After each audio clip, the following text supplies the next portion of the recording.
మేము ఇప్పటివరకు ఎన్ని క్లియర్ చేశారు అంటే దాదాపు ఈ ప్రభుత్వం వచ్చిన తర్వాత 6,146 కోట్ల రూపాయలు పెండింగ్ బిల్స్ ని ఉద్యోగస్తులు క్లియర్ చేసుకుంటూ వచ్చాం. మీరు అనేక రకాలైనటువంటి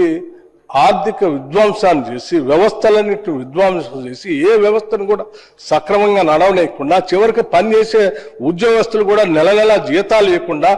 వాళ్ళ ఫైనాన్షియల్ ప్లాన్ కూడా చిన్నాభిన్నం చేస్తే ఈరోజు మేము ఎంతో నిక్కచ్చిగా ఆర్థిక క్రమశిక్షణతో సాధ్యమైనంత వరకు వీటన్నింటినీ సరిచేస్తూనే ఉద్యోగస్తులకు మొదటి నెల జీతాలు ఇస్తూనే వాళ్ళకి కావాల్సినటువంటి క్యాష్లెస్ హెల్త్ కార్డుని ఇస్తూనే ప్రమాదవశాత్తు ఏదైనా జరిగితే చేసేటువంటి ఈ స్కీమ్ని కూడా తీసుకొని వస్తూ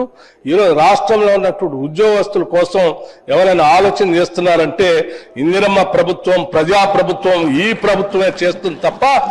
మీరు చేయలేదు. మీరు ఈరోజు